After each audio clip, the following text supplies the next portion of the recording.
Hello, and welcome back to Derailed. This is Season 1, Episode 11. My name is Greg, and today I am here with two randomly selected members of the audience, Harry and Adash. Yeah! Boys, I'm so happy to be here.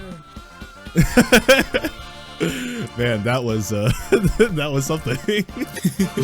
The enthusiasm is strong.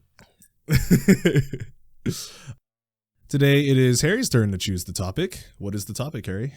So the theme of this one was going to be a trip down memory lane.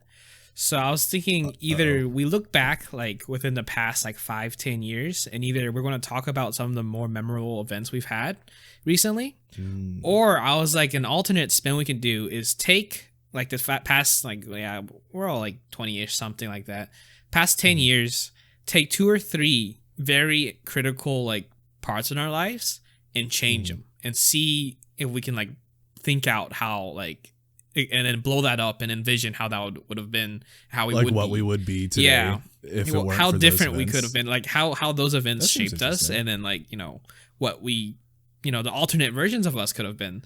But I don't know like how well we can imagine that. So I was either, you know, reminiscent about the past or thinking about the past and change it. So the reminiscing about the past, is there like any specific type of memories or just any impactful memories? I was just thinking the ones that actually Like good stand memories out. or like bad memories? I guess it You could be can good or pick. bad, because the ones you just, Yeah. the ones that actually you can, well, for me, it's the ones I can actually remember. For you guys, I guess it's the ones that actually stand out. Okay, so Yeah, Are this we- could work. I think we probably want to get a little bit more specific. So at some point, you can probably just like give us categories or something between now and when we record, of like this type of memory, like a friend memory, and then like a bad, like life-changing memory. actually, yeah, it'd probably be better to group it like that. Okay. Yeah, but you can think of those and then send them to us at some Yeah, point. I'll think about it during work tomorrow. And then maybe one of them there's can gonna be be too like many the at work. bonus one where it's like the change the memory. Yeah. yeah. It's Okay. Before we get to that, how's everyone doing this week? Well, Any updates? I don't know. This week has been Life felt a lot revelations? more busy than it normally has, because a lot of things got Honestly, piled up. true. Actually, Like- yeah. But it ended up towards the latter half of the week, lightened up significantly. So this week, because it's the weekend before Valentine's Day, what's it called? Right. Benea was coming into town, so we were going to plan a lot of stuff. Granted, why I've been pushed off the stuff to you, Greg. But for that, it was like, so the weekend was basically Friday onward. I was basically busy, right? I had 2 assignments due Friday. One of them's for my junior design, so I did my part Wednesday, completed it out. Finished, did whatever I wanted to do for my homework. I'm done with that. I don't give a fuck. And then it was like, I don't know, it was like Monday, Tuesday, and Wednesday. Just the pressure of making sure I get all the homework assignments done before Thursday, because Thursday I was supposed to work on one of my old neighbor's car. Ended up that because she's like moving out of her old house, I guess the moving stuff conflicted with the timing for when I wanted to work on the car. She's like, we just got to reschedule because she's still moving, or she just had to like, I don't know exactly why I couldn't worked on her car still, because it was like she was still putting stuff in the truck, but it's like I could have taken the car in the garage and worked on it. But I was like, whatever. It gave me some free time that evening to play some games. Yeah. Along with the stress of I had the accident of dropping my phone. Right. Yeah, Yes. so I cracked the fuck out of my screen by accident. This is the first time I've ever cracked a phone screen, and it's been That's impressive. extremely fair. expensive.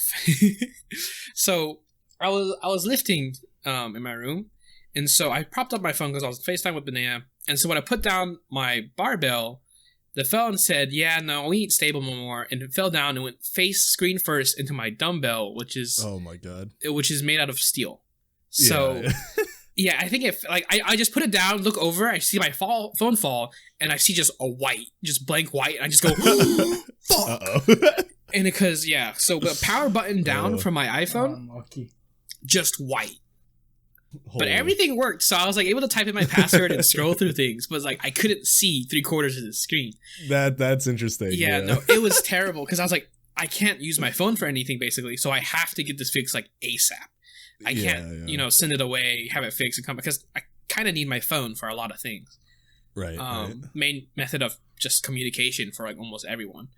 And so I was looking into it, and I was like, all right, well, if I can get a screen real quick, I have the toolkit and I have the tools, and I'm confident in my ability. I can swap out the screen. I looked it up. The screen by itself, like OEM, is $400. And I was like, wow, that's a little expensive. I'm not. That's a lot more expensive than I want to pay for a new screen. iPhone. Yeah, especially if you're replacing it yourself. So all the other screens are like $100-some, but this one specifically, it's because I have a 13 Pro Max, so it's technically the second most recent phone, and the 13, just regular base 13, I could have gotten a screen for $100. But for some reason, this Pro Max was either because it's like low in stock or like, you know, they're having a supply issue. But everywhere I was looking, like all the places I called were like, yeah, no, it's about $400. Alternatively, they were just like, yeah, any person willing to pay for the Pro Max is willing to pay for the $400. It could be, but it's like the one website that was like selling wholesale like screens, they didn't have the Pro Max.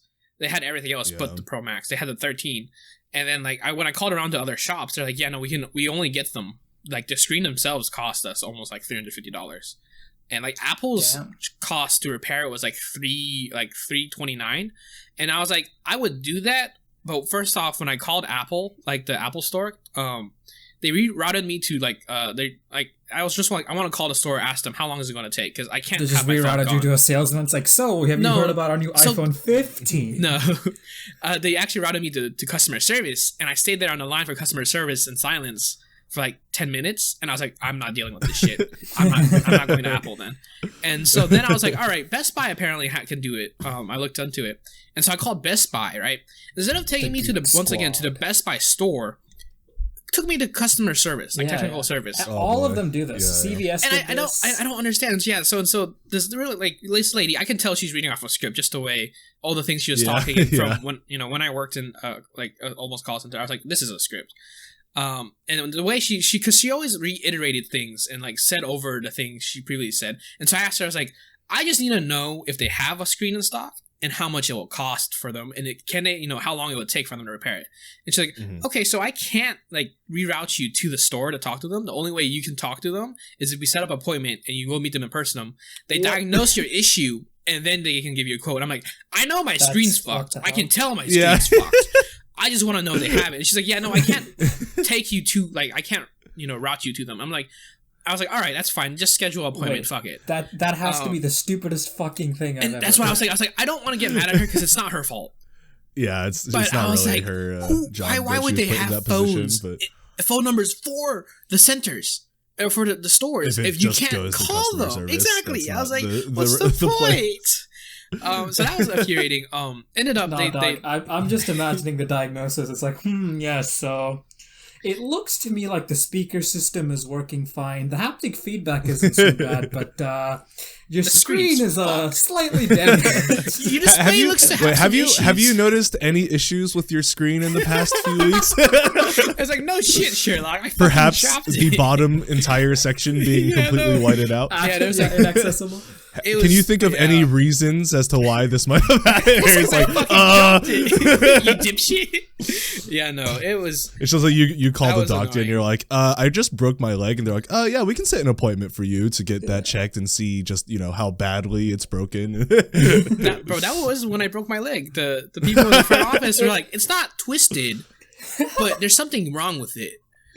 We don't know. Like, there's a bone protruding through my flesh.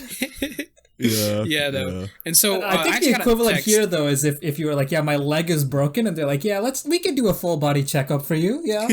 We'll see. We'll do a physical scan. We'll do an appointment with a physical, and you can have a physical next week just to check up on everything. It's like, holy shit. No. Yeah, no. So I ended up getting a text actually from the Best Buy people, and they're like, that store location doesn't do screen replacements, so they're like, they would actually take the phone and ship it out. But I was like, the one in Concord or in some other location could do it, and like, you could alternatively go to the Apple store across the street. And I was like, all right, I'm not going to the Apple store because I'm not wasting my time there. I ended up just going to the only place that had it in stock and they could give me a time was this place called You Break I Fix. And it costed $400, which I was like, it was $70 more, but the fact that I knew I would get my phone today was all that mattered, honestly. Yeah, that's a pretty big thing. And I was like, it's going to cost a pretty penny anyways. And so the $70 for assurance of I'm going to get my phone today and they have it in stock is all that is more important to me right now. And this weekend's already costing me a lot of money. Because I got a spa day for Benny and I, and I'm taking us out to dinner and all this other shit. And I'm just like, this is just adding on top. And I low-key was looking forward to the car work because it was going to kind of alleviate some of that financial issue. But then they canceled that. Well, they're not. Yeah, it's not canceled, but it's put back till like next Tuesday. Yeah. And so I'm like, that wasn't really going to cover much because I think in labor I'm only making like $80-$90. Because hopefully she doesn't listen to this podcast. But so because of I'm replacing front bearings, and to do that I got to take off the axles, and I don't have sockets big enough for the axles. So there's quote unquote, not quote unquote, but like special sets for axle nuts because they're just oversized sockets essentially. And so I was like, I'm not going to buy these. I'm just going to add her to her tab. So I would charge her for the sockets. I mean, it was like $30. Yeah, and I was like, that's what everybody does, though. It's like essentially parts and it counts as parts. Yeah, and it was like, technically because of the way I was getting the parts versus if she wanted to like get them herself, the place I was getting the parts from was like a half of where she would normally get her parts. So I was already saving her like $200-$300. And I was like, yeah, no, it's I'll just add that as parts because I'm not gonna keep like essentially. I realized there's certain jobs when I take to buy, it's an excuse for me to buy the tools so I can do the job. But then I'm not making money from the job because I bought the tools. And then there's not a lot of jobs I do that use those tools. So in a way, they're not really making the money back. I just wanted the tools because I want the tools. Yeah. And this is one of those cases where, I mean, realistically in the future, I could definitely use the axle nuts again on my own cars and stuff. But it's like, it might take a while. Yeah, that's basically me with virtual instruments. It's just like anytime I'm thinking of a song and I'm like, I want one specific instrument, I'm like, am I gonna use a bagpipe that often or like an accordion? And I'm like, yeah, I'm gonna use an accordion. Oh, you know how they play bagpipes at funerals, Greg? you should do the flight of a bumblebee. if you're gonna do the whole bumblebee bro thing. Can you even play Flight of the Bumblebee on a bagpipe? Yeah, it's just air. I don't know.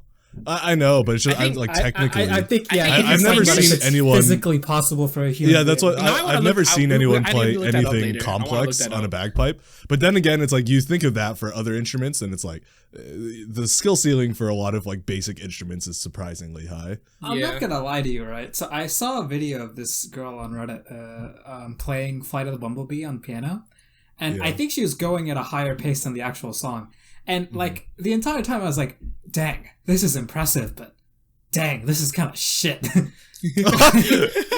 I'm just talking about like I don't even think it's her fault. It's just, well, actually I think part of it is her fault because like hitting all the right notes is not all there is to music. I think you guys all know this and stuff. So I don't know what you're talking about. That's all you got to do. Just hit the right notes. Yeah, exactly. Be good. So, but I think just. Also, like the song is just, I don't know. It's a song. Yeah. I think after you get over the first like first 30 seconds of it, it's like, all right, it's whatever. It's just like frenetic it's one of those Tunes music. No, yeah. No, it's one of those songs that it's obviously designed to like sound like a bee buzzing, and it succeeds. But it's like no one likes the sound of bee buzzing, exactly. So it's just like okay. I mean, this is accurate, but like I'm not in a pleasant like state right now. I'm like, please get away from me. I don't know the actual context of why the song was made. If it was made for like a play, I get it. But like as an actual piece of music being listened to, this is the opposite case. There's some cases in piano where a song is easy to play but it feels like to an inexperienced person it might look difficult, but also it sounds really nice. So like those are the songs I'm trying to get, you know. Yeah, the flex pieces. Exactly. But then there's songs like this that are actually really difficult to play. And even if you can understand, like if you're inexperienced and you understand they're difficult to play, you're like, that's cool, but it sounds kind of ass. I mean, yeah. Yeah. I don't think Flight of the Bumblebee is like that crazily difficult, at least if we're talking about like classical rep for piano. But it is definitely harder than a lot of those like flex pieces that you can learn, like for Elise. Yeah. Like, any of those like ones that everyone's heard and they're like, whoa, but it's like actually just a lot of basic arpeggios and like hand frames. Simple. Yeah. Well, so, the only part that's annoying is the E and then like A flat, like, because you gotta fucking stretch your fingers. Just stretch your fingers. Actually, I think that's why I never learned it when I was a kid, because my fingers couldn't stretch far enough. I did learn for Elise as a kid, and that was the flex piece. Like, you'd go into music class and everyone has like the electronic pianos, and it's funny because like at the end of the class they're like, oh, does everyone want to show off anything that they can play? And then like people just play like random notes and they're just like, yeah, and then I just step up and just plays the whole for Elise. They're playing like Happy Birthday, Twinkle Twinkle. Greg goes no, up there, they can't even like, do that. They just play random notes. Yeah, and mine was Solfeggietto. That one was really fun. It was always fun just going out there and just playing that. Is that the yeah. It does sound good though. That's what I mean. It's, like it's fast, but it sounds good. Yeah. Like you listen to that piece and you're like, dang, that's a good piece. But like Flight of the Bumblebee is way harder than that. But it's so shit. Like I don't want to hear that again. Yeah, it's not a piece that really makes you feel that great. You're just kind of like, oh, this is happening now. I feel anxious. I mean, I guess that's what they were trying to achieve, so good job, but also when I hear bees, I make sure I look at Oh yeah, no, Harry's not just anxious. Harry's like, this is a life-threatening situation. Where's my EpiPen? Now I'm just gonna learn Flight of the Bumblebee on the violin just so I can play it around you all the time. Okay, well I'm pretty sure if I heard Flight of the Bumblebee, if you did that though, low-key I would be impressed. I'd be like, why? Because I'll go for the world record. Yeah, if you're gonna dedicate yourself to learning violin, even though like you fucking hate playing it, I could probably do it. I don't think it's like crazy. I have no doubt you could do it. If all those world record people can do it, I think I can do it with like official classical training. I don't know if you've seen those, but like the first guy who did it, David Garrett, is like an actual violinist. So like it's not like crazily fast, but it's very articulate. I don't like everything that guy does, but at least like he's capable of playing the violin pretty well. But the more recent records for Flight of the Bumblebee are some of the most like nasty things ever, because like you can literally throw them in slow motion and they're skipping like 4 notes per measure. Like they just skip so many notes, and then so many of the notes are just straight up wrong, and it's just like they're not going da da da da da da da da da. They're going whoa, and just hoping that people don't realize what they're doing. Yeah. Like they're just sliding their finger down. They're not actually like hitting every single note. And it's like, how can you say that this beats the other world record when the other world record you can put in slow motion and hear every individual note, but this one, if you put in slow motion, it just sounds like someone moaning. Like it's like really concerning. Have you guys seen the world record for the fastest world records are fucking dumb. No. Okay, I gotta show you guys that video. No, rapper. Yeah. I've seen the world record for the fastest talker. That was quite impressive.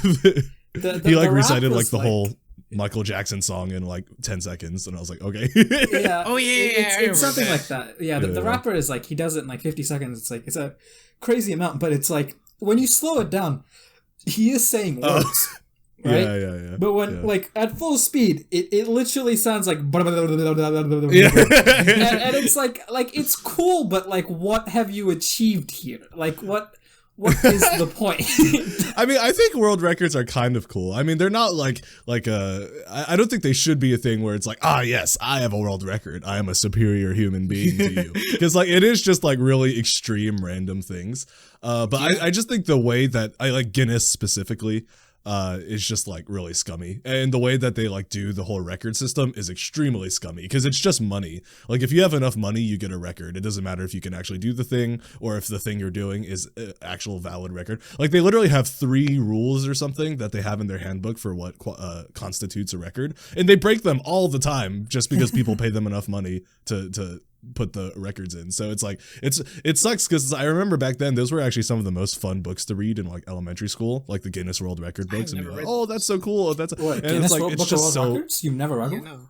I never like. Well, that's had a crazy. physical book. Yeah, well, when we were younger, like during like book sales and stuff, like at the library, that was always the thing everybody went to. Yeah, that is the classic. Even if you didn't buy it, you still like looked at it because it was exactly cool. That and repeats, believe it or not. Yeah. So it's just like it sucks to now have grown up and be like, oh, Guinness is like one of the worst companies in the world because it's so terrible. The amount of things that they have people listed as records where the people either just like cheated or scammed or just like did things that are just really dumb. It's just like it's actually insane. I just think it's dumb. So, did anything happen with you this week? I actually don't have much to say. Like my week went similar to yours. It like started off hella hectic. I guess it's like a carry on from last week because I from like Thursday to Tuesday I just was continuously working. But then I also had classes. I also had a proposal that I had to do. Congratulations! A research proposal. I recognized my mistake immediately. As soon as you said that, Greg was going to be like, "Oh."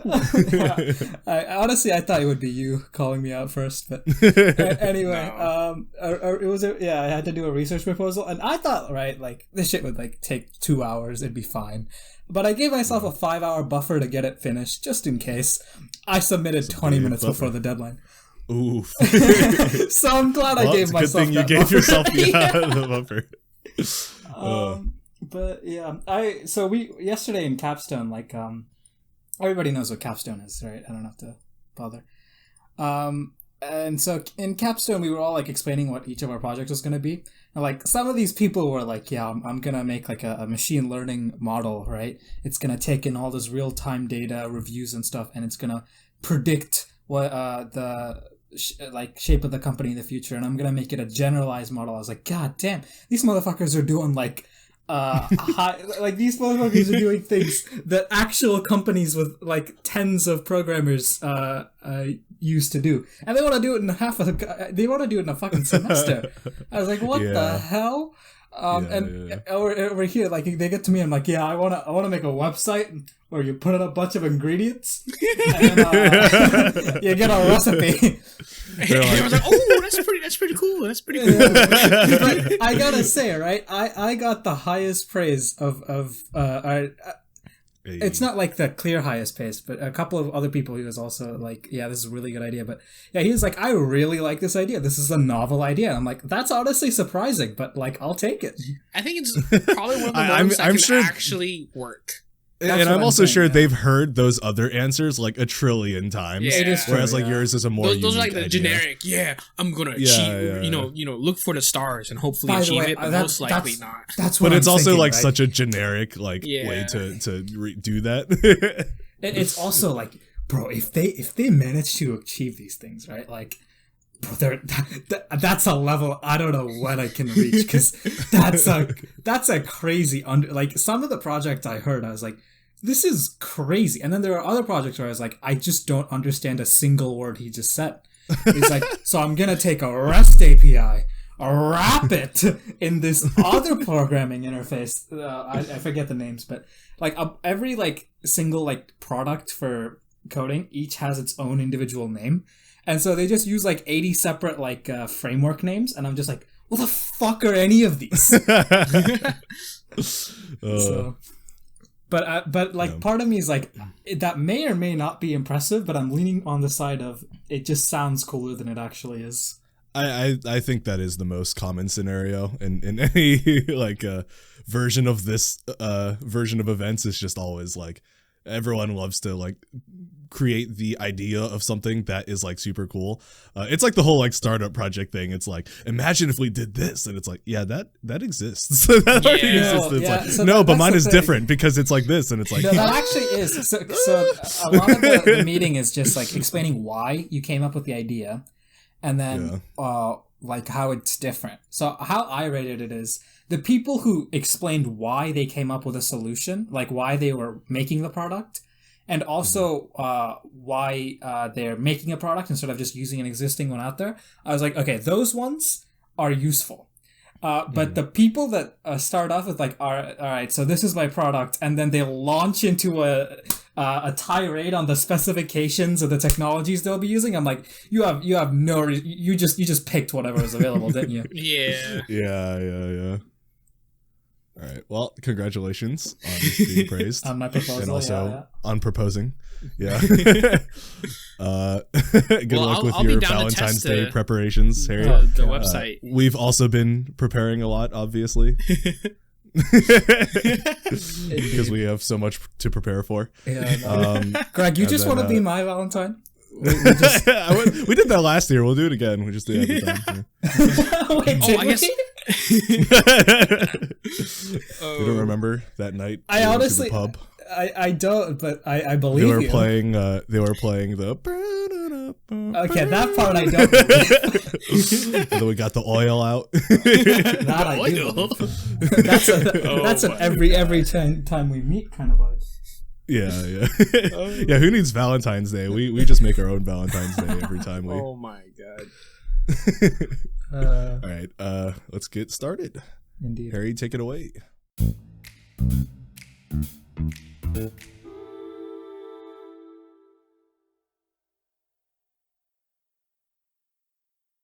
All right, so we have the category was basically the good, the bad, the dirty. It's you don't hopefully I don't know if I explained this or mentioned this, but it doesn't have to be like one story per thing. You can have like a couple mini stories. But yeah, I mean, I'm not gonna lie to you. I don't think you did explain that. Yeah, I think I meant to mention it, but then I cracked my phone screen, and so yeah, fair enough. I basically just couldn't text anyone really well. He says, yet he still texted us quite a bit over Snapchat. That is true. But my mind was also preoccupied by finding someone I could contact to fix my screen. Yeah, I did meant to mention that it wasn't supposed to be just one, big story. It could just be also, a couple. I think we just have one story. Yeah. Okay, well, I but that's probably good for sake of time. So yeah. I have about an hour and a bit. So how do you want to organize this, Harry? So I was gonna say we can go the good, the bad, and then the dirty, and then we want to talk at the end about turning points that might have happened in between. Okay, well, this is your podcast, so you can do it. But I was gonna suggest maybe bad, dirty, good, just so we don't end on a low note. What's wrong with the dirty? Is dirty? Yeah, is dirty a low note? It wasn't a low note for me. Hold on. So what is the dirty? It could have. Whatever you count as dirty. Yeah, I think Harry left it open ended. Yeah, that's how I said. Like, dirty could be like it could be like dirty in the meaning wink, of wink, nudge, nudge, or dirty, dirty as in your hand was like dirty. touching shit or something. Like you pooped in your pants. We all have stories for that. Okay. I misunderstood. It's true. Yeah. Or like my dirty. I'll need to think mid podcast, but that's okay. Yeah. So we can. Start off with the good, and then we can talk about the bad, and end on with the sus. Okay. Who's going? That's a good question. Should we go oldest to youngest? Yeah. So Greg, I'm volunteering you. We're starting with bad. Good. No, good. Oh, we're starting with good. We're doing good, bad, and the dirty. Okay. Yeah. So my stories aren't maybe like the most impactful moments, especially my good one. But they're just stories I thought of for these things. Because it's like, if I used the most impactful moments, it would just be like, we would just get into the whole Star Guides Oak Ridge thing again. So it's like, I tried to intentionally avoid that. Okay, so the good. Okay, so the good one, this is kind of a small thing, but I just thought it was like a nice little story that I remember. You guys know the whole like group project thing, like for smart kids, is like you're always basically the one who does everything. Like that whole stereotype that is actually true, is where it's like, even if the other people do things, you end up having to fix so much stuff because like you look at it and you're like, I cannot have this on my as part of my project. Like this has to be better. No, that's so it's actually like facts. So many slides I've had to re-edit. Yeah, I think we all fall into that category of like the one person in the group that like actually needed to carry it a little bit. Whether that ranges from like doing a little bit more or just being fully carrying it. I ended up having one time in my entire life, and I regret this a lot. My capstone for undergrad, I was on the opposite side. I was getting carried. I felt so bad. I remember you talking about this. Yeah, I did because you're like, I know what it feels like to be the other. But I was useful. I wasn't useful like to the fullest, but I took the ugly job, like the report writing. Honestly, I feel like he would probably hate that more than the actual code. I mean, as long as you did something. Because like there's definitely been plenty of these situations where someone's just like, yeah, you guys got it. Good luck. And it's like, okay. But yeah, so there's the whole group project thing. So, and the reason why this all has happened, at least for me, was just because like the teachers would always choose groups like at random. They wouldn't let us form groups, because if they did that, then all the smart kids would go together and all the dumb kids would end up together, and then obviously there would be a very unbalanced classroom in terms of like the grades and results. So they tried to randomize it, but basically have it so that the smart people would be spread out through the groups. They did like pool selection. It's like, all right, everybody in the same smart pool, you're all on different groups. How funny would it be if they just like explicitly did that? Like they're like just called out like the 10 smart people, and they're like, all right, choose 4 dumb people and then let's go. You guys would know this. This is how they do Champions League selections for Europe's football. So they have like the teams that are like really high in one pool, and so what they do is they all have their names in a little like bowl, and they just pick the name out of the bowl. So imagine they did that. Holy shit. So I mean, they basically do that, but just like without actually explicitly saying it. But it would be funny if they just straight up were like, yeah, we're just gonna spread all the smart people throughout, or else half of the class is gonna fail. So but yeah, so this was in 7th grade, and then this was in English. I believe it was called language arts back then. But so this was in language arts, and then our groups were this one time, and I'm pretty sure she did it differently all the other times, but for some reason there was just this one project where she decided that the groups would just be the tables that we were sitting at, and we did get to choose like the tables that we were sitting at. So naturally that meant that like all my friends, which were all the smart kids, like the Asians, the Indians, and the one white kid who was actually really smart. That's not me stereotyping. That's literally what our table was. It was like an Indian girl, 3 Asian people, and then the one white kid. But so we got assigned as a group, and we were like, oh my god, this is our chance. Like finally, like we can actually. And it was crazy how. It was crazy how immediately efficient we were about things, because like we divvied up all the tasks between people and like equally, not like giving some people harder tasks and some people other tasks. And we were all like, of course, like the smart kids, so we were also all overachievers. So we had like this huge vision for this, and the project was I'm trying to remember exactly what it was, but it was after we had read like Homer's Odyssey, and it was supposed to be like a newspaper about it or something, and the prompt was pretty like open-ended. Like you were just supposed to like write from a newspaper like style of writing, like some things about stuff that happens in the Odyssey. So we were like, oh yeah, we're gonna go all in on this, and I still actually have this. This is why I was surfing my Google Drive before. So I actually found the project, and I was like, man, we like went so in on this. So let's see, what we did is we divvied it up between all of us, and all of us had basically our own like internal project that was part of the larger project. So we made this newspaper with a bunch of different sections that some newspapers have, and we were just like, yeah, we're gonna make this like so impressive. She's gonna like show it off to like all the years after, like all the classes after in the next years. So what we did is we had the newspaper. It had interviews in it, like with characters from the Odyssey. There were, of course, like the default news type articles about the journeys. There was also an obituary page for characters that we like made up, but also like had some relation to Greek mythology. And like our goal was with this was like to make it impressive, but also we were having a lot of fun with it. So all of these things were like really like we were all being as comedic as possible with it too. So it was a fun project as well. There was a relationship help section. I believe the Indian person was in charge of that, but she wrote like this whole write-up with Persephone writing in, complaining about Hades, and then Athena replying and just absolutely roasting her and not caring. And then we had reviews for like made up plays that had to do with Greek mythology. There was a section for bounties.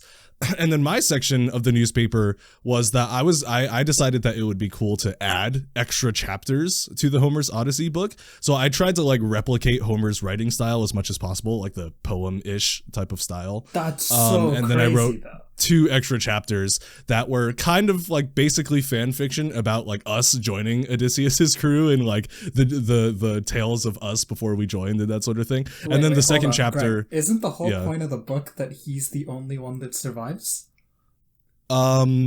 Yes. So, yes. So what crew are you joining? Well, dead, bro. Okay, it wasn't like, I don't think I was adding chapters onto the end of his tale. I think it was yeah, just like we're joining his crew halfway through, yeah. And then the second one was about one of us dying. I literally wrote about one of my friends dying. Sorry for the spoilers, but book. the book is 2,000 years old, so on you. Yeah, that's true. That's true. Yeah. So we did all this, and then like we even like had like a picture of like the Odyssey with like the people on it, and then I like photoshopped our faces into it and stuff. So we like went like really in on this. It ended up being like 15 pages of like all like creative writing from all of us in like different ways. And we were all like super excited because we were like, oh, this is 100% like a no-brain 100. Like we're not even worried about the 100. We're worried about like what the reaction is after the 100. So to this day, you actually know the Asian people that were on this project. I won't like say their names, but like we're still friends, and they constantly like we have this like sort of inside joke about like both all being disappointed about the result of it, because the result was she gave all the newspapers back, and then it just said 100 and there was a line under it, and we were like, is that it? Like really? Like everyone else had like 4 pages of just like really boring summary, and then we had like 15 pages with like art and custom stories and stuff, and then she was just like, I was gonna say this is she didn't even say good job, she just gave us 100. But that's what it was though, is like all of elementary school and middle school, like both me and my friend groups and everyone would always just like hard go in on projects. And it wasn't even to like flex on people. It was just like we enjoyed overachieving and also just like being really creative. That's why like if it was just us writing way more than anyone else, then it would just be like a flexy sort of thing. But like our whole intent of this was to make it like a fun creative writing project. So like the whole thing is mostly jokes. Like it's a lot of jokes and us like messing around. And I remember it being extremely fun to work on. Like we were all collabing on the Google Doc and stuff. So that's just how like all of us approached projects during that time period, before we got the life sucked out of us in high school. But I just remember it being really funny because like we were all talking about that after that. We were like, 100? That's it? Because like all the other projects that year that we like overachieved on, the teachers would always like say something about it. Like a lot of the time they would even like display it to the class because it was like so insane. I remember in our 8th grade history class, me and one of my friends created like this so the assignment was to just memorize the Gettysburg Address. And then what we did instead is we made like this whole video skit that was also us rapping the Gettysburg Address. I've seen this. And it's very cringe. It's one of the most cringe things I've ever created. Yeah, it's probably one of the most cringe things. A middle schooler, you're like, oh god damn, this shit fire. But then you look back a year or so later, you're like, I don't think at any point in my life I was like this. Because I've been you just didn't have fun then. Yeah, maybe. But every time like I've been suggested to do things like this, I was like, please no. No, yeah. This was the period of my life where like I had not yet been slapped by reality, so I was just having fun with life. Like anytime I could just be silly and have fun, and it's like I do miss that period of my life because I was gonna say, obviously you're I was really naive. Just flexing the fact that you had a better childhood. Yeah. Because it's like obviously I was really naive, but I think that naivety led to like a lot of really close friendships and just a lot of fun times. That I would not take back. Yeah. So, but I remember we did that rap project, and then our history teacher was watching it by herself, like grading it while we were doing something else, and then she just like starts laughing like crazy, and her whole face turns red, and everyone is like, "What is going on?" So she showed it to the rest of the class, and it was a little awkward. Oh, you see, that's the thing. I was like, I have fun with the teacher seeing it, but like not the whole class. Yeah. Not the whole class. Yeah, but that's honestly like the whole squad. A lot of me learning how to like video edit and stuff actually came from those early days, because like anytime we had any project that was supposed to be a PowerPoint, literally anytime the teacher was like, oh, make a PowerPoint, my mind was immediately like, I would always immediately raise my hand and be like, can I make like a video? And they were always like, yeah, and then I would make like a documentary about it. So it's like I really got comfortable with editing softwares and stuff because of that period of my life. So anyway, I just thought it was a fun experience. And it's like, that's like maybe the only time I've ever been in a group project where the group was equally enthusiastic across like every person and also like equally efficient. So it was just like magic. Like we got it done fast and we got it done well. And I was like, damn. The only time I was in a similar situation to this is I still didn't get to pick these groups, but basically I to this day, I don't know what the logic behind this was, but after our midterms for AP Psychology, he changed the tables around so that you were sat next to the people that were closest to you in grade, and I was among the top 4 performers on the midterm, right? So I was just put with the other 3 people that were the smartest. Turns out, by the way, I was holding it down for us men because the rest were just all ladies. Rip. But same, yeah, actually.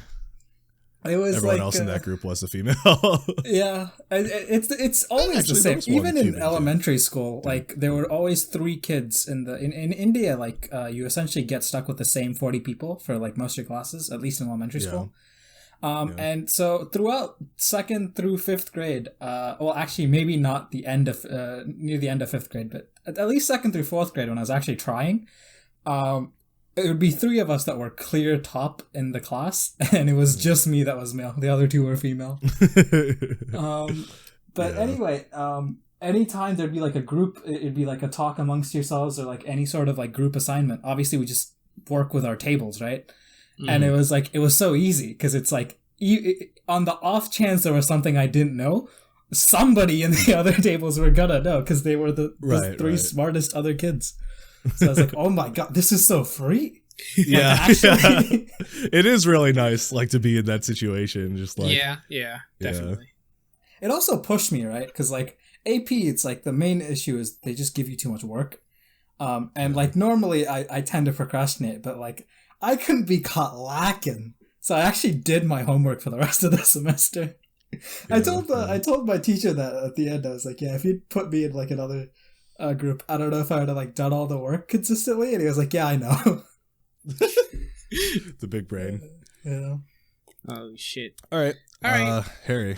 All right. Well, mine are still actually also a couple. I'll go over the main ones. Or school related. This man prepared like 10 ass stories. No. I was like, we all had good times on the food trips for the most part. Yeah, those were definitely some good memories recently.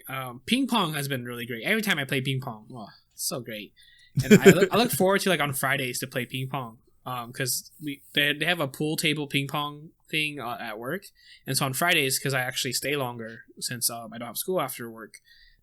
Normally one of the guys there, he'd be like, "You want to play ping pong?" And we'll play ping pong. Mm-hmm. And he's like really good saying at the word like, so much, I'm losing like sense of it.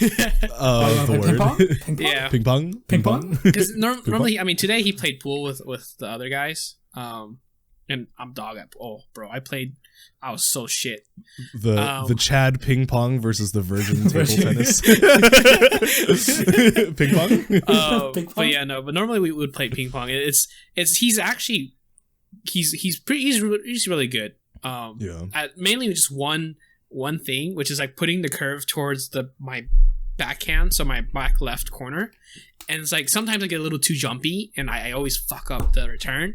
But there's been a couple times where I get a couple points lead and I just fuck it up because I start choking. But that's not the part. So mine are also school related. It was my time when I think this is when I was a sophomore, when I did marching band and rugby.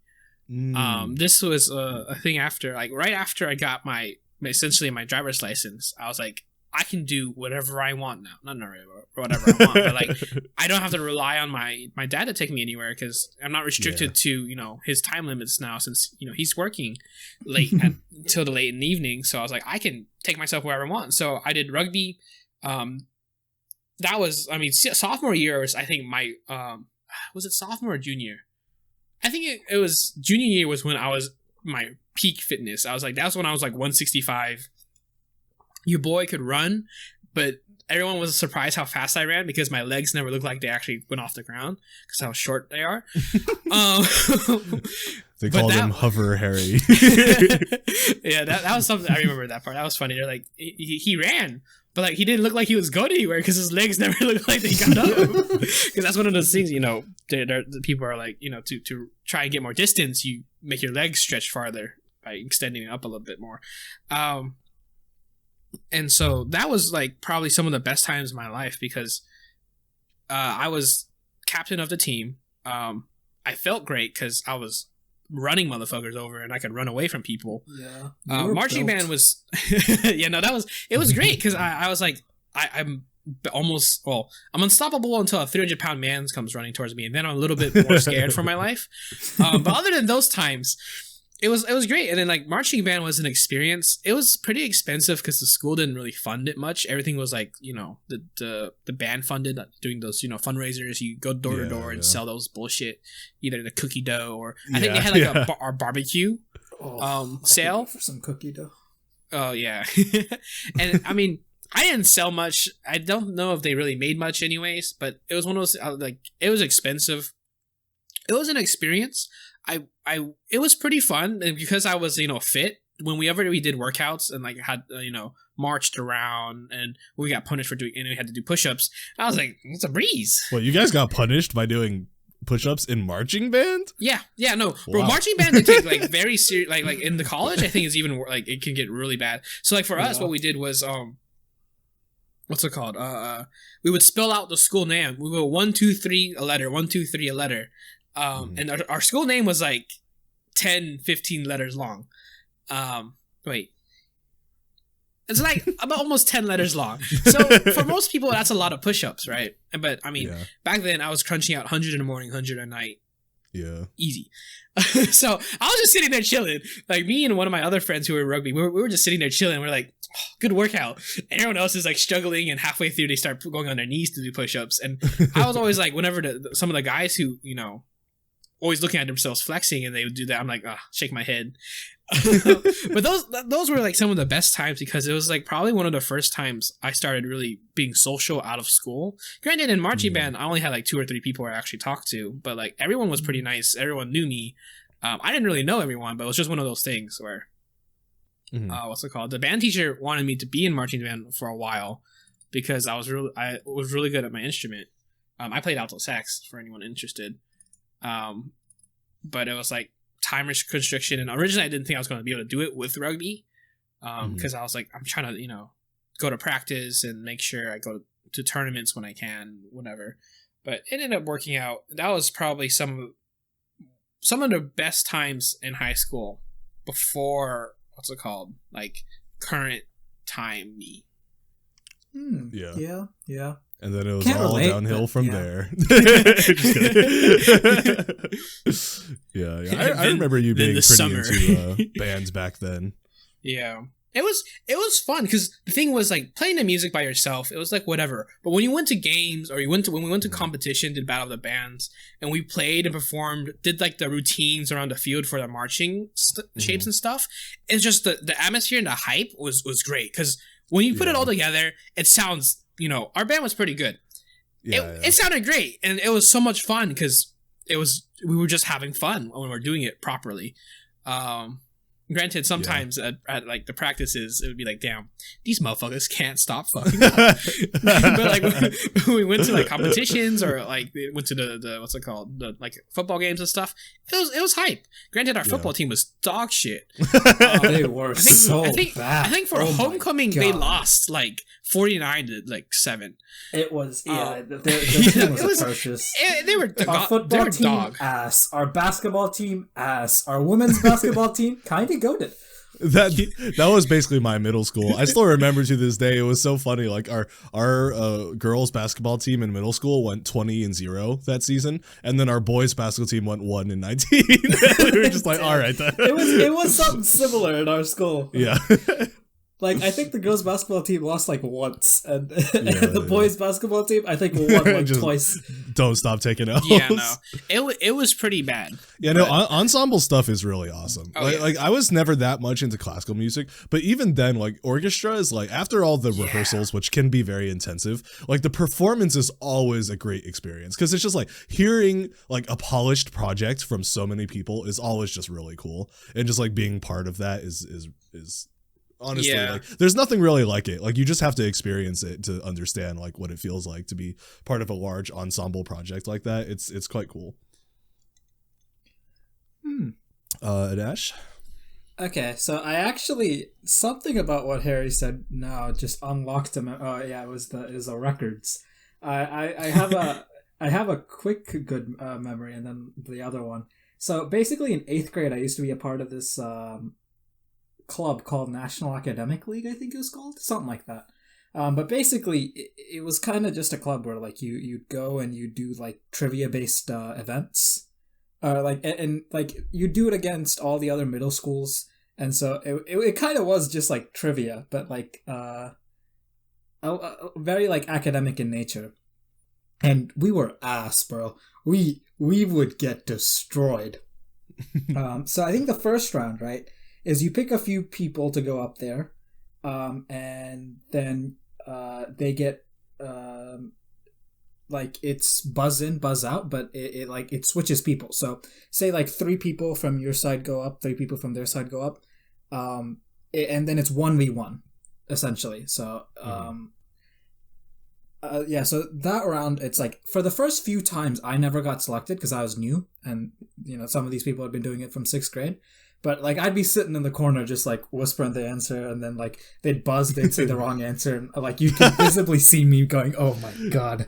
But anyway, near the end, we hadn't won a single game. We had 2 games left, and at this point, they put me in, right? And they put me in on the first round, and I was actually allowed to participate. I fucking hard carried. I think out of the 7 points we got, I think I got 5 of them. God damn. And then the next round is the big one. It's the team round, and that's where the bulk of the points are. There's also a third round. I forget what the third round was, but the team round is like, if you fucking sweep it, this is where the money is, right? And so the thing with the team round is, obviously the questions are a lot more involved. For example, like, one of the questions was, name all members of the main Greek pantheon.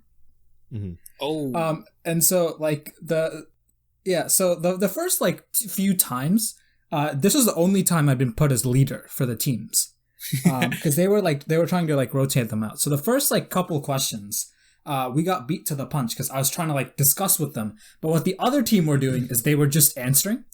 And I was like, I shouldn't discuss these questions because I fucking know the answer to them. Yeah. And so I just went That's one of those rogue. things you don't want to be inconsiderate and be like...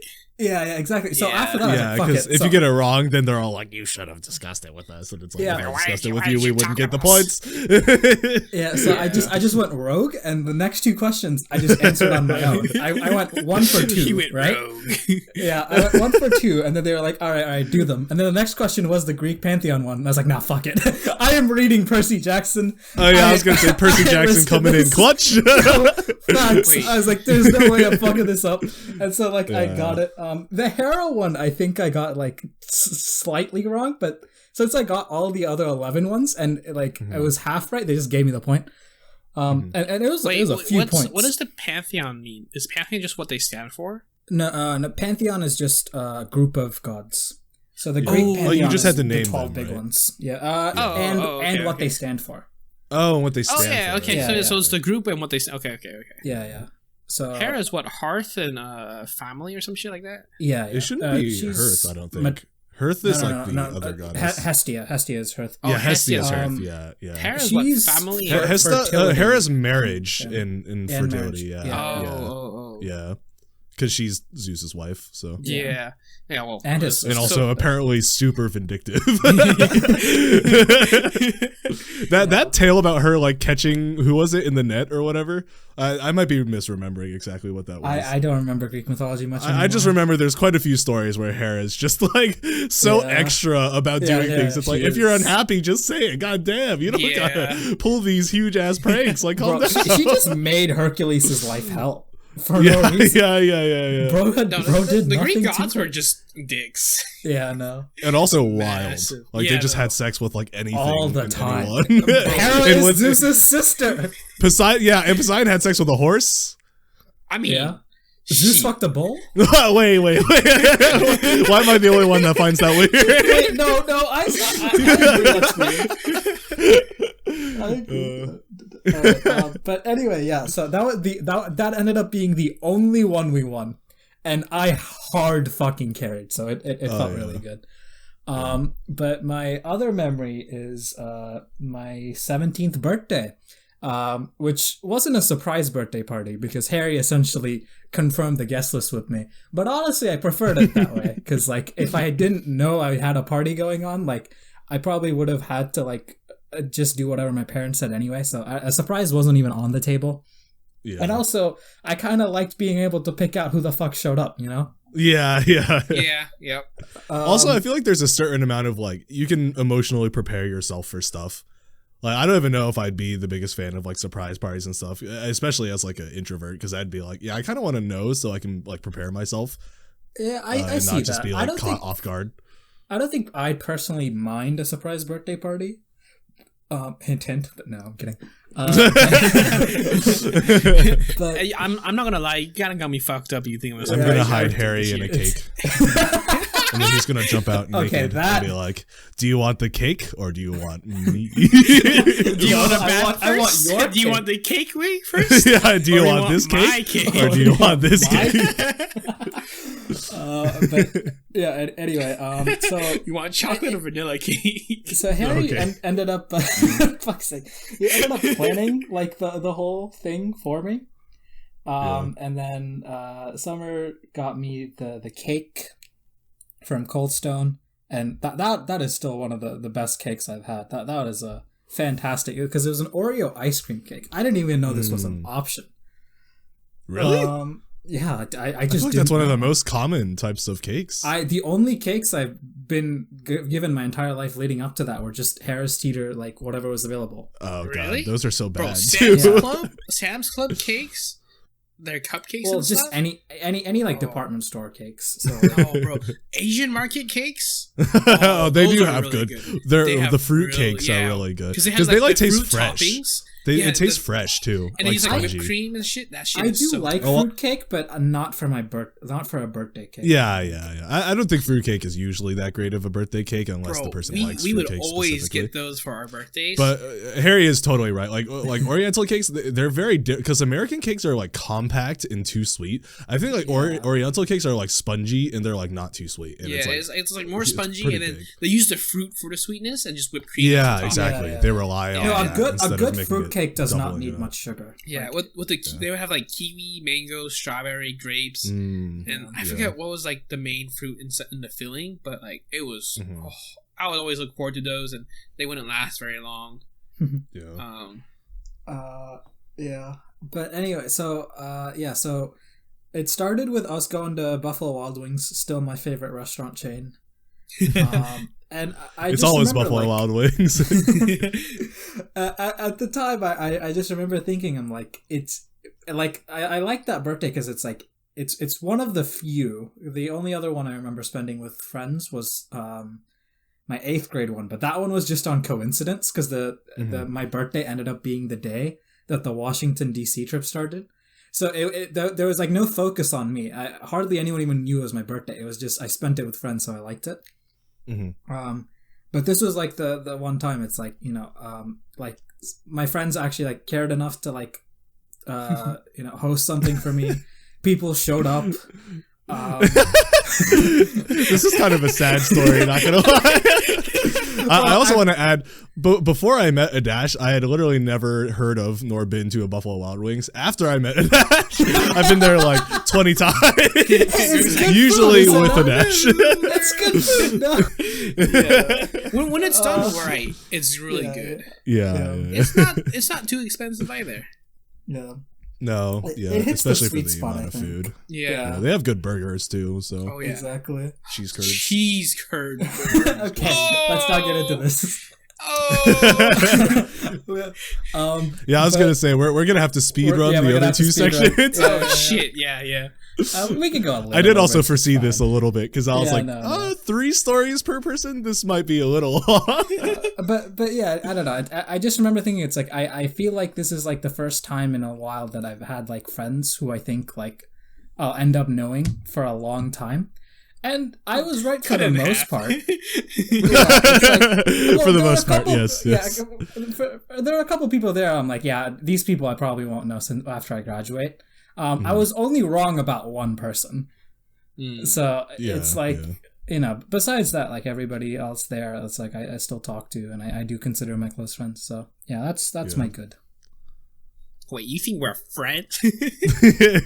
I think we're lovers. We're not. Oh yeah, I was gonna say that, yes, but yes. like, okay. The throuple. Yep. The throuple. Actually, why don't I take you two to the Airbnb? Fuck, Manea and Summer. Yeah, they can take my bed. Yeah, I'll say we should all just dorm with Adash, and we can just all sleep in the same bed as him. Just give him some cuddlies. Okay, but I and Summer could fit on the same bed. I don't even think me and Greg alone could fit on the bed. Damn, like it's a full. We need to leave our scent full there. So that when we leave, you can remember us by our scents by our presence. Greg, cover it in nuts. I'm gonna cover myself in peanut butter. Okay, and then cuddle with you. I feel like that's worse. You said nuts?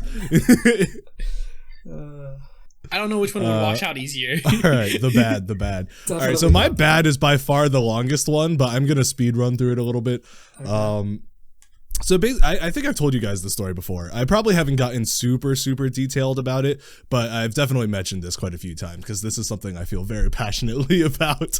But so basically, after the whole events of Star Guides and Oak Ridge, I think I was really thinking of Governor School as like the reset button. Like I was like, oh yeah, everything goes back to square one here. I meet normal people, I get normal friends. Yeah, everyone isn't like assholes all the time. Everyone's gonna be chill. Like it's gonna be great. Man, I feel so bad for you. No, so that's not even it though. So it's like, yes, Governor School was a disappointment in a lot of ways. I don't think it was as bad as I thought it was at the time, but it was just because my perspective on the world was so warped at that point. It was hard for me to get along with people. I think if I went there with my current mentality, I think I would have made a lot more friends and I would have had a much better time. Because it's like, naivety is not like a requirement for me to make friends or not being naive. Like I can totally make friends with naive people. It's just at the time it was hard to do that as someone who had just left the kitchen to but anyway, so it was definitely a disappointment, but I was just like, I mean, it's fine. I still play computer games with Harry and then eventually you Greg, as actually, well. bit of a question. If I'd met you at this point, do you think we would have still became friends? Like, do you think like at Governor School? Well, like as you entered, yeah. Oh, yeah, I think so. Because I didn't really change my mentality through both junior and like in senior year, it was still the same. Like there were new students, and some of them I think I actually really could have gotten along with. And the proof of that was literally like the last 2 weeks. I actually then started to get, because like they just coincidentally happened to pass me like during lunch, and they decided to sit with me. And then like we just got to talking, and they were like, "Why the fuck? Like we had no idea you were like this. We would have been friends with you a long time ago." And I was like, "Yeah, that's kind of my fault, but also like, yeah." Because it's like I had been intentionally trying to be a loner. I didn't think I was doing that at the time, but in hindsight, I definitely was like casting people away that were reaching out like a hand of friendship. Like there were people from all sorts of groups that tried to like get to know me, and I just kind of This reminds me of that one sketch where it's like this guy going on a monologue. It's like, growing up, they all bullied me. And it's like, hey, you want to go hang out with us in the next one? Yeah. I as an outcast. It's like, how dare you? I see the way you're looking at me. It's like, my bad, dude.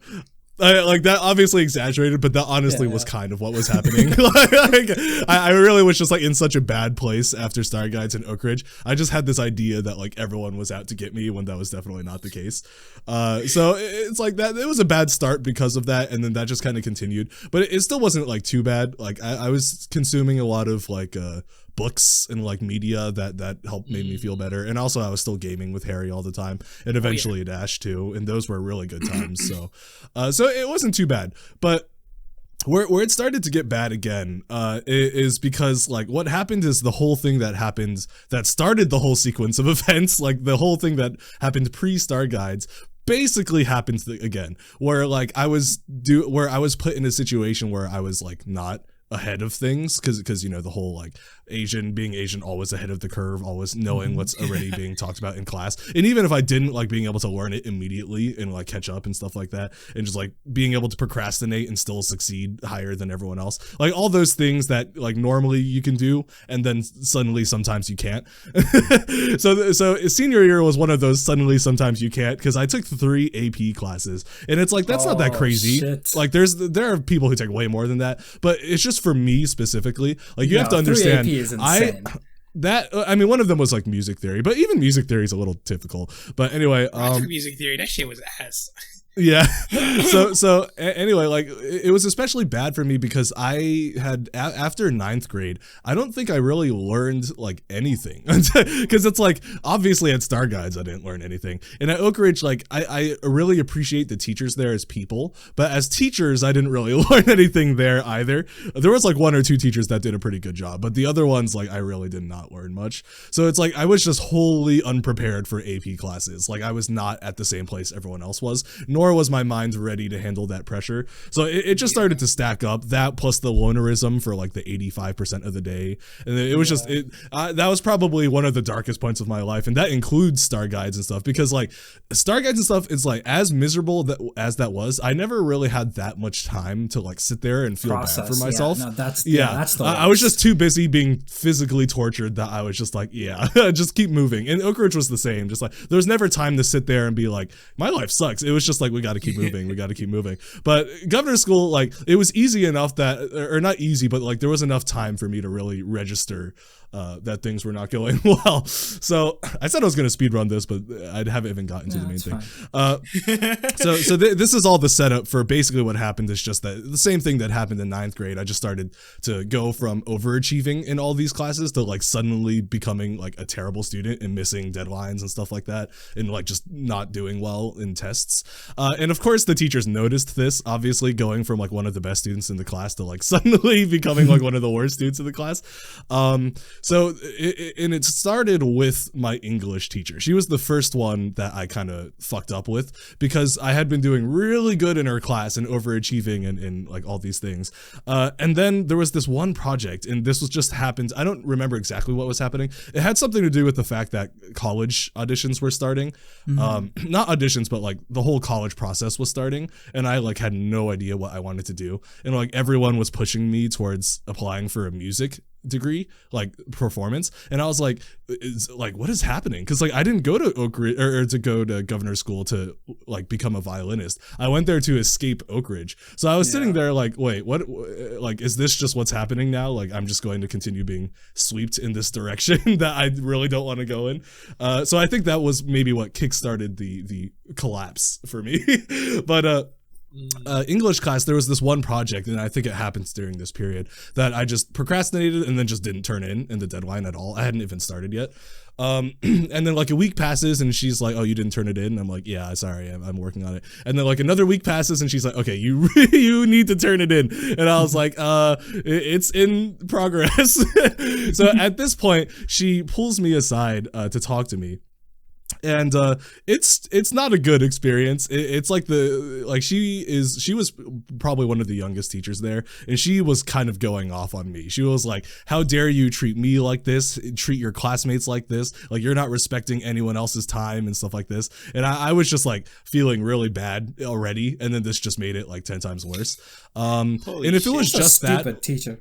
But if it was just that, I could forgive it because it's like she didn't know the background, and like especially me, I'm not someone who shows emotion like to people unless they're like my really close friends or family. But other than that, it's like I always have a neutral expression on my face. So I'm sure like she's looking at me and it's like I'm not doing anything, and it's just I look so casual. It's like she probably thinks I don't care or I'm not being affected by her words, even though I was very much being affected by her words. Yeah. But she couldn't see that, so I could excuse that. What really ironed it in as the turning point for like badness for me, and why I still haven't really forgiven it, is 5 minutes after that lecture, I went down to the cafeteria and I like needed to calm myself down. Like I was like about to cry and I was like, this is really bad. So like all that darkness was there. So I did what I usually do during lunch, which is like I only spend 10 to 15 minutes at lunch there because I didn't want to be around everyone. So I would just like eat and then get out of there. So I was like, yeah, I'm going to do that. So I just got some pizza and then I threw on like a Rocket League video and I was like, I just need to distract myself from the pain right now. And then she walked down and saw me watching the Rocket League video. And then in front of everyone in the cafeteria, she goes on the whole tirade again. And she's like, how dare you like be playing games right now, even though I just told you need to finish your I was like, bro, I was literally just gonna speed eat, distract myself from the pain and then go back and do the project. But it's like, here she is like screaming at me for trying to distract myself. So it was so bad. And I think that was like the worst point. Like I was just so like, that threw me so much further down the abyss of negative emotions. And honestly, that's really what kickstarted everything, because after that, I started doing the exact same thing in like all the other classes, like failing things and then like not turning in things. And then I did, so all of the other teachers also gave me a talking to, but the difference, and this is like what saves me, I think, is the difference is every single other teacher didn't like talk down to me. Every single one of them like set a time for me to meet them. And then they didn't come from a point of like what's wrong with you or like, why aren't you doing this? It was like, what's going on? Like, how can I help you? Yeah. Like I want to understand why I this was is about to say happening. this is a So- very big so quality all of of them- teacher. Yeah, so all of them did that, and I was like, holy shit, like people actually care. Like they're not just like, how dare not you? fucking You are bitches. disrespecting me. Like they were like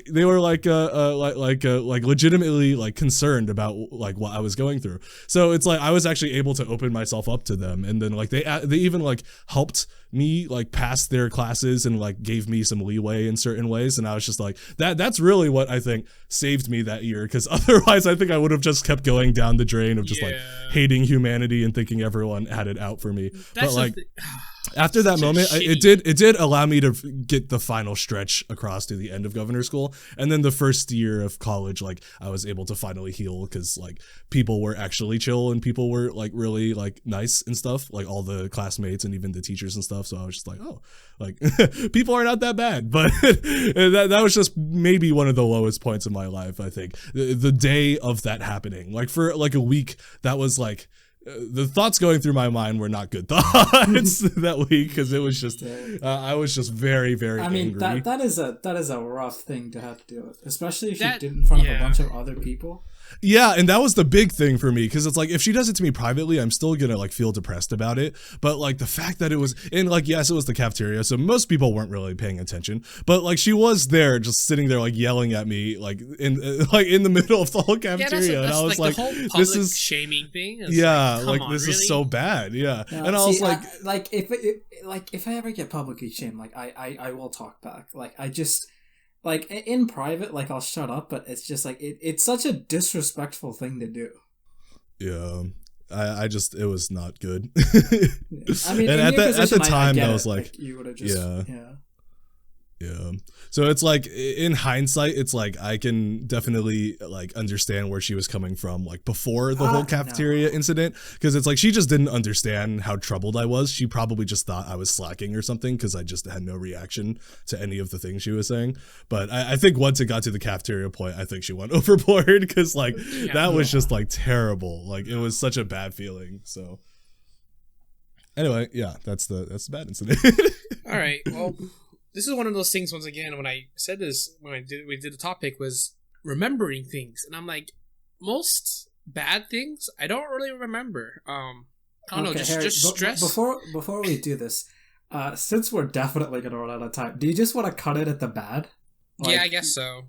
Yeah, sorry. Yeah, we could. I guess no, it's fine. I don't think did anyone have actually anything special to share for the dirty? If we don't have anything special, we can just speed run, actually speed run, 1 minute per person. Because mine is not a big thing. It's something I can get through easily. Yeah.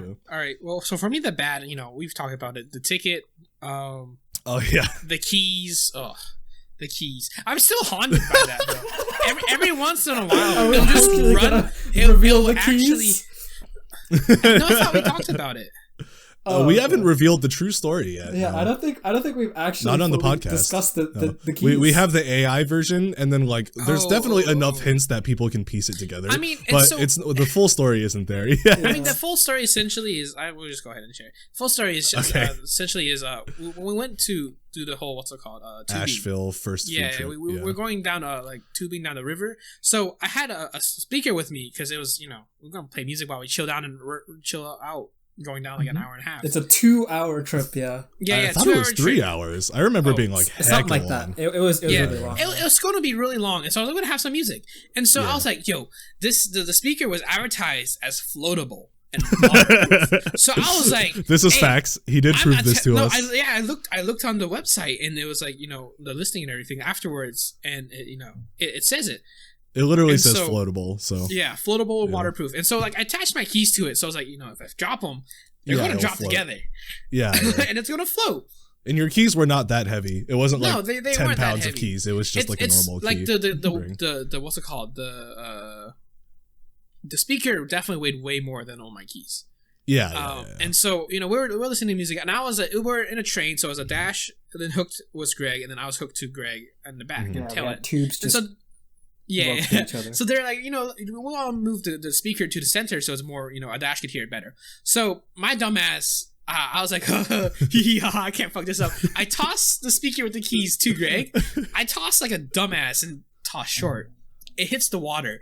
I look at it for a second. Okay. So this is the part, because I remember this very vividly, right? So the reason Harry's throw ended up being slightly short is because we're all connected to each other by tubes and we're flowing down a river. Yeah. Keep in mind, we've only been going for about a minute or two here. We barely just got off the shore. Yeah. We can still see it. So yeah. So as he went to toss the thing towards Greg, just because of the way our tubes were connected, what ended up happening is they bumped into each other, and they were separating as Harry threw. So the distance that Harry had to throw, or the velocity that it exited his hand would decrease because he was moving away. And it was just the worst possible timing, right? Yeah. Because if it had been a second sooner, it at the very least is so close to Greg he couldn't fuck up grabbing the thing. Right. Yeah. But because it moved him away, and so not only did he throw it too short, Greg was actively moving away from the place. And we were all sitting back in our tube, so we didn't have full arm length. We only had half elbow length to reach and throw with. So I remember we all looked at this thing. For a second, it floated, so we didn't immediately panic. And that's why we didn't react, because if it immediately sank, I think I might have had the reaction time. You might have, but the fact that it floated for a second, a full second, it floated. And then it fucking sunk like a concrete block. Super fast. Yeah, it was insane. And I remember I jumped down. I was like, oh shit. I jumped down to grab it. And so I brushed it with my foot, and it just goes away. And I'm just sitting here like, fuck. The water was super muddy, so we couldn't see it. Yeah, so the people next to us even gave me goggles. I had to walk with them while she took her goggles out of her purse. And then I caught back up to them swimming against the current. It was pointless, bro. Even with the goggles, it was so muddy. You just couldn't see anything. See a centimeter in front of me. I feel like it just got taken at least. Yeah, it definitely did. And we spent the whole bottom was super rocky. So it's even if we stepped on it, we might not have known, because everything was so slidey and rocky. And then it's we spent a good 15 20 minutes just walking around trying to find it with our feet. And then we were this is completely hopeless. There's no way we just randomly happen chance. Now, especially now that we're so far from where we started, it was just we had to give up. Thank God I suggested we just go back to shore though. Could you imagine finishing that fucking trip after the keys got lost? Yeah. So after that, we literally walked, because there was no other way except for getting into the water and walking back, and we weren't wearing swimming clothes, by the way.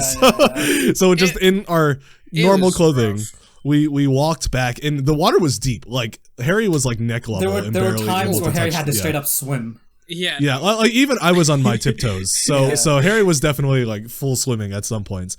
So we had to swim against the tide back to the shore, and we weren't so close to where we started that we could go all the way back. We had to like just get off at this random area that was like super muddy. So that also was not great. No. Getting up the muddy. We couldn't be bothered to go all the way back because it fighting against that current. That current is also fairly strong. Also, it was getting deeper as we were going. So we were like, we have to get off here because like we won't be able to reach. Yeah. Thankfully, we got off just in time to catch the last bus back. Also, Otherwise, Harry, your phone fell in the water too, right? No. I had my phone in my hand, so it never actually went into the water. And that model phone, it was like water resistant. It wasn't waterproof, but it was water resistant. It was fine. But that was rough. Yeah, because me and Adash both left our phones in the car that was locked. So we were like, so Harry's phone was our only option, and then at first I remember it wasn't like working, and we were all like really really concerned. But then you like hit it or restarted it a few times, and it started working. Oh yeah, I think it overheated from the. Because at first it definitely wasn't working. We were like, oh shit, like we're gonna have to find someone to call for us. But thankfully his phone started working, and there was still a decent amount of battery left. So. That was rough. We walked back to where we had departed, like the station, and then they agreed to take us on the bus back to the parking area. So so we did that, and they were people lose their keys here all the time. And I was like, y'all gotta have like a key holder on your tubes or something if this is that common. I mean, they have one for before you go, but at the same time, I'm like, why would you keep like a it locker? There? So after that, Harry just called a bunch of people to see if we could locksmiths to see if we could get into his car. And if someone because someone also needed to build a key so that like we could actually leave. Since we just didn't have the key. So the big thing was like we either had to. No. Because he had a backup key. It was just in his car, right? Wait, did you have a backup key? No. I didn't have a backup key at this point. Yeah, didn't he make one for you? So, and that's how the way that works was there's a core that is in my car and that people they can use to make the key. Oh, okay, I see. And so when after I got I ordered because the original key I had has the buttons to unlock and lock. The only one available they could give me was just a base key, so it didn't have any to unlock lock buttons. That became the backup key because I bought a new key, got that programmed to my car, and then so we got taken back to the parking lot, and I remember this because it was so like comedic now, but at the time it was like, are you fucking serious? It started raining when we got back to the parking lot, so we couldn't even like wait next to the car because it was raining. So we were like, okay. So Harry was still near his car. Well, he had to wait for the locksmith, and when they came, but even before that, like there was a good like 2-hour period where he couldn't get with anyone that could do it the same day because there were many people who are we can do it in like 2 days or tomorrow, but it was like so we either have to like call like a Uber and then like go to like a Airbnb, and then we're also gonna have to like get Harry's car towed, and there's so many things like so it's either that or we find someone that can do it today. So our hope was that we could find someone that would do it that day.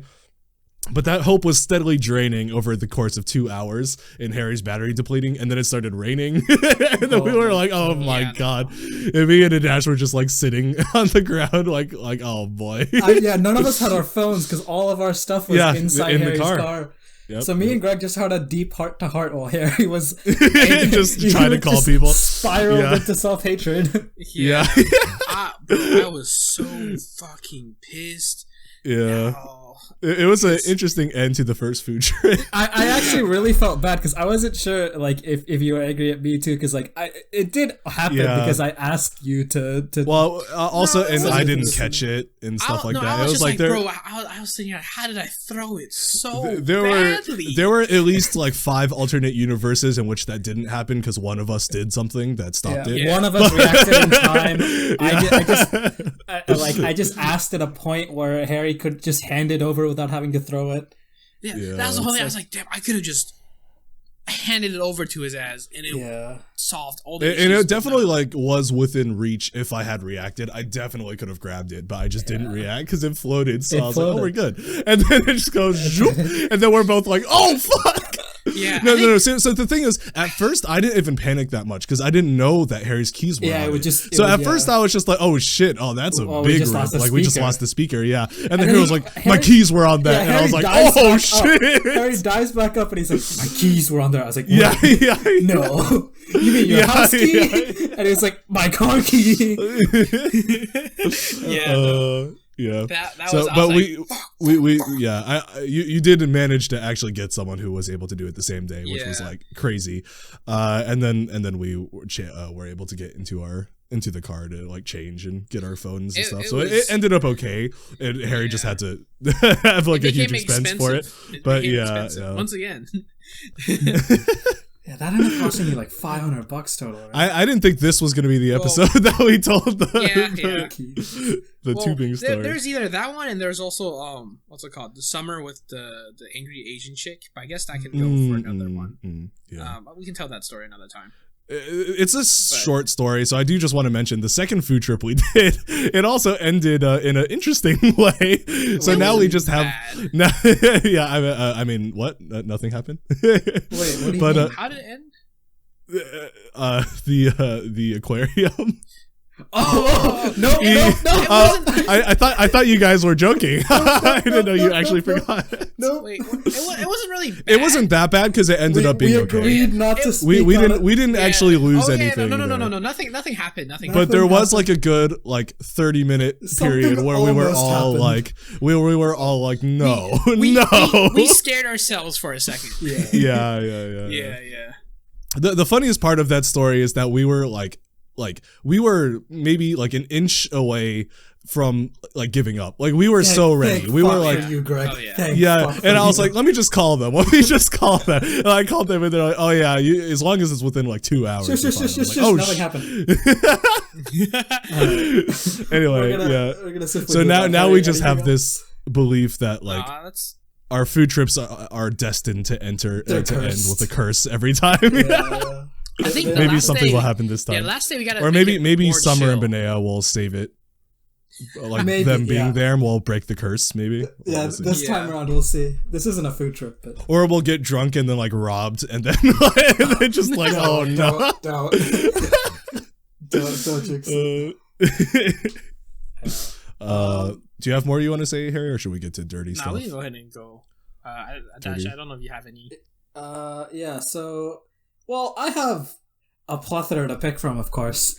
So I'll go with a one. No, bad. I haven't said my bad. Bad. Somehow I skipped yours in my head. Yeah. Go ahead. Okay, so I do remember this, and it kind of annoys me to this day. This one isn't as dark, but basically it's just there was a period where like I had a one more close friend, and like me and him, like we'd hang out quite often. We'd talk quite often. I did consider him a really close friend. I thought I'd know him for like a long time, and essentially it all came down to like issues with a girl, and it's not even the classic issue of two guys going for the same girl. I wasn't fucking interested at all. It was just more of a situation of like she was really bad for him. And like everybody that knew him was like, dog, you gotta just move away. You gotta let her go. You gotta let go. And he didn't, and like that caused a rift. But like I was still friends with him. I was just like, you're making some dumb decisions at this point. I'm giving up on trying to help.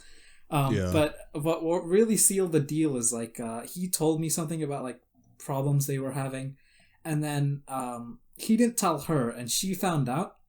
And at this point, he was so paranoid that like he accused me of telling somebody else and them telling somebody else through which she would have found out. It was like in his head, that was the most logical state of events, by the way.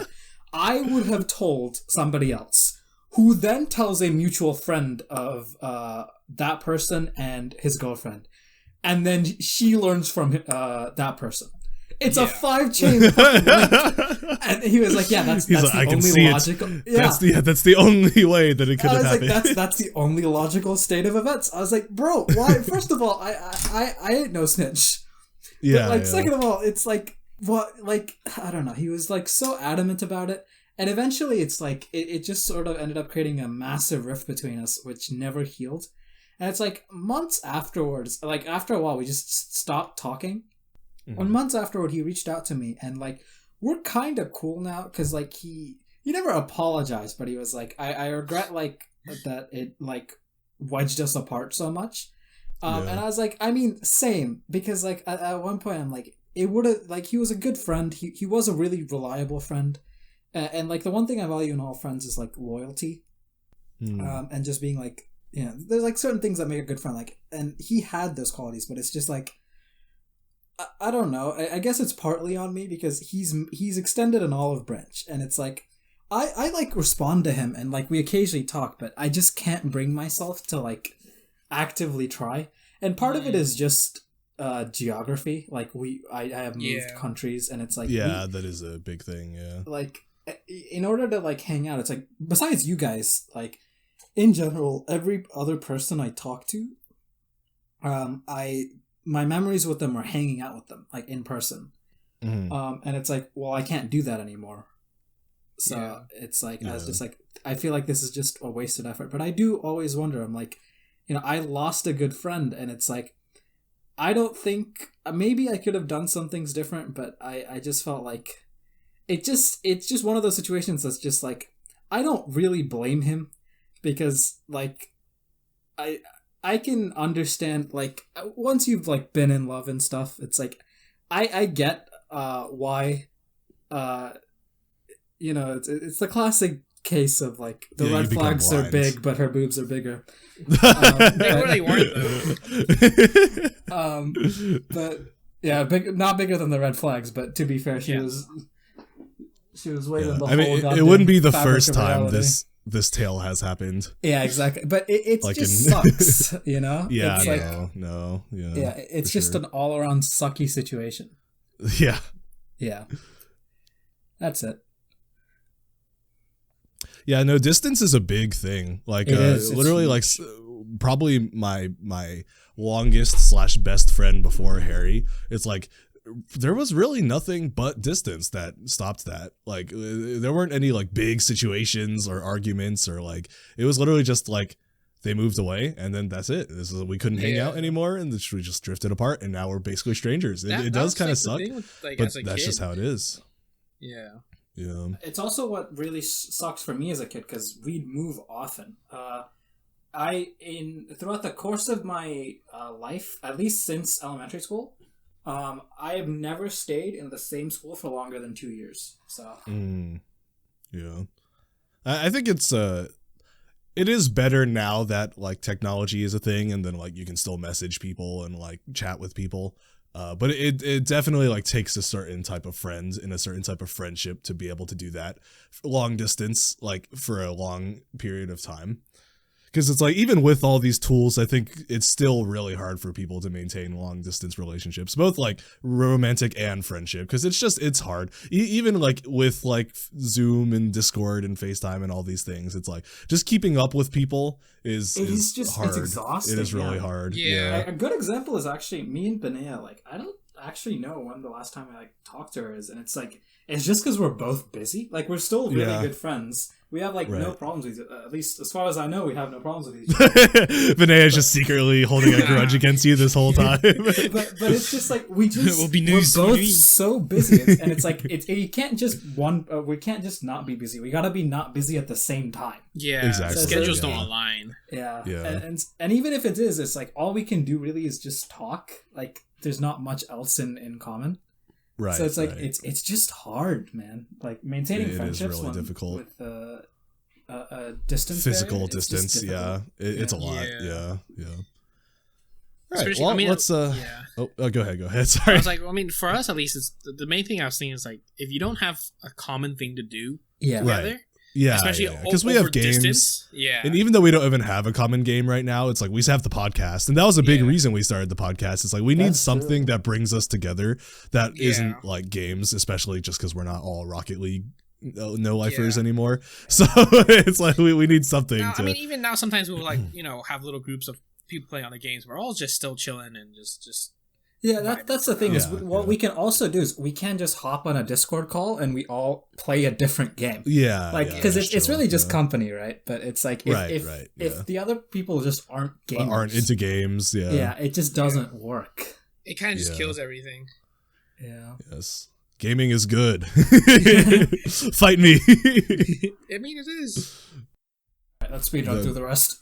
Yeah, let's speed run through the dirty stuff. So, my dirty stories, I've also told these to you guys already, but I'll just reiterate them / maybe expand a little bit. But just mine are dirty in the that way kind of dirty, like so and obviously I don't have many personal experiences in that. It's just I've had a lot of roommates, and it's like it is like a weird dynamic where it's like you kind of have to accept as guys that that's going to happen, like and it's like you're gonna need some of that time to yourself. So it's like I definitely understand that, but it's just so awkward, like nobody ever wants to talk about it, like, but it does happen. Can you be out Thursday night? Right. So it's like I almost kind of appreciate when people do that, because it's like, okay, at least we're not like just tiptoeing around it. Like we're all guys, we get it. So it's like, but anyway, I've had like at least like 7 or 8 roommates in my life from different camps and schools and stuff. So I've most of them I didn't deal with this issue with, because a lot of them I was younger, and that's not obviously an issue when you're younger.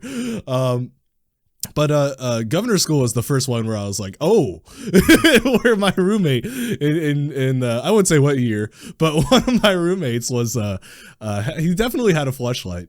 And just at night, at night he would just be going off on that shit. And it's like I always stay up late. We all know this. I read books at night. It helps me calm down. So I always do that. And then it's just like I'd be reading and it's just like, oh boy. And then like he would get up. The few times you're reading like erotica, it's like, damn, this is 4D. No. There was never a time where it lined up, but if it did, I would have immediately stopped reading. But and then like it would be worse, because then he would like get up and then like turn the light on to wash it out. Like he was not shy about it. Like he didn't like try to secretly do it in the shower. Like he would just use our sink and empty it out and then like turn the lights on for that shit. And I was like, okay, this is this is interesting. Yeah. So that was interesting. The year after, okay, well, I just revealed what year. That's fine. The year after that, my roommate, there was nothing weird in that way. You guys know which roommate this is.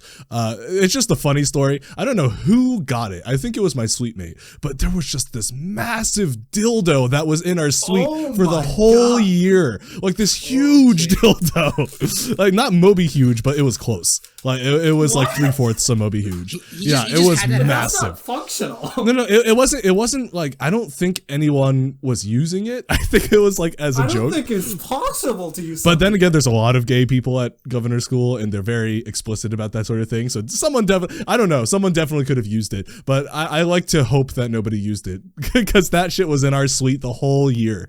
And it was just funny because it would just be there. Like sometimes I would just go to the restroom and I'm like, oh shit, the dildo's there. And then like sometimes I'd walk into my room and I'm like, oh, it's hanging on the ceiling. It's just like it was just randomly, it just popped up in random places in our suite. And then there was just this one time where like I remember I was talking to my roommate, and then he was like, oh shit, I left it on the bed, because it was room inspection day. And we were like, oh no. And it's like we were in the middle of classes, so we couldn't go back and get it. So that was a big moment of panic. And I think we came back and it was still laying there. We just were like, okay, hopefully he didn't see it, or he's just agreeing to not talk about it. I don't know. I don't think there were any rules against that. So I don't know. And then the last short story about it, this is when I was in college as a freshman. My roommate had a girlfriend, and then she came over every weekend, and they were not shy about having sex, like at all. Wow. Like I would just wake up and be like, oh shit, they're going at it right next to me. And it's the thing is like they wouldn't do it like when I was awake. They thought I was asleep, but like when I would wait for them to finish, and then I would like get my glasses, and then they would be like half naked, so it'd be very obvious as to what they just did, and then they would just look at me and be like, yo, good morning. I'm just like, what the fuck? Did you have nice dreams?